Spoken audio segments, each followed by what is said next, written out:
यावर आपलं लक्ष असेलच। पुढची बातमी आपण पाहूयात। ठाकरेंचे फायर ब्रँड नेते भास्कर जाधव यांनी निवृत्तीचे संकेत दिले आणि राजकीय वर्तुळात चर्चांना उधाण आलंय आणि बरेच तर्कवितर्क लावण्यात आलेत। मात्र पक्षात नाराज नसल्याचं भास्कर जाधव यांनी स्पष्ट केलंय आणि नाराजीच्या चर्चेला पूर्ण विराम दिला। पण विषय इथेच न थांबता त्यांनी आणखी एक मोठं विधान आज केलं आहे, ते म्हणजे शरद पवारांच्या पक्षाला सोडून चूक केल्याचं त्यांनी आज माध्यमांसमोर मान्य केलंय। याचबरोबर उद्धव ठाकरेंबाबतही त्यांनी भाष्य केलंय। मी नाराज नाही आणि ज्या गोष्टी माझ्या मनामध्ये नाहीत त्याचा मी खुलासा देखील करत नाही। त्यामुळे माझ्या वक्तव्याबद्दल कोण सातत्याने काही बोलत असेल तर त्याबाबत फार भाष्य करण्याची मला आवश्यकता वाटत नाही। जो पक्ष मी सोडला त्या पक्षाने मला इतकं दिल्यानंतर मी सोडला ही माझी चूक आहे हे मी बोलून एक प्रकारचा मेसेज पाठवलाय की आपण किती नालायकपणा करावा। कुठलाही प्रसंग अंगावर ओढून घेत असताना मला भीती ना भय। त्यामुळे मी पवार साहेबांना सोडल्याचं राजकीय चूक केली हे बोललो म्हणजे माझी शिवसेनेमध्ये घुसमट होते असा त्याचा अर्थ काढण्याचं काही कारण नाही। माननीय उद्धव साहेबांना भेटण्याकरता मला कधीही अपॉइंटमेंट घ्यावी लागत नाही। कधीही मला गेटवर एक सेकंद सुद्धा थांबवलं जात नाही। माझी गाडी बघितल्यानंतर सिक्युरिटीचे सगळे ऑफिसर सगळे गार्ड मला पूर्णपणे ओळखतात आणि एक सेकंद सुद्धा माझी गाडी तिथं न थांबता माझी डायरेक्ट गाडी आतमध्ये पाठवली जाते। पण मी माझी शिस्त सोडत नाही।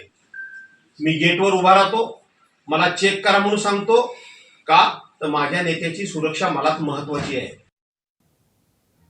दरम्यान भास्कर जाधव यांच्यावर आता राजकीय प्रतिक्रियाही समोर आल्यात, आपण पाहूयात। शरद पवार साहेबांची साथ ज्या अनेकांनी सोडली ते जेव्हा एकांतात आम्हाला भेटतात तेव्हा ते हेच सांगतात की एका विपरीत परिस्थितीत आम्हाला शरद पवार साहेबांची साथ सोडावी लागली। हा निर्णय आम्हाला एका वेगळ्या परिस्थितीमध्ये घ्यायला लावला, नाही तर आम्ही शरद पवार साहेबांची साथ कधी सोडली नसती। त्याच्याबद्दल अनेकांनी खासगीमध्ये खंत व्यक्त केलाय, कारण की ओपनली करू शकत नाही, मग अनेकांच्या अडचणी आहेत।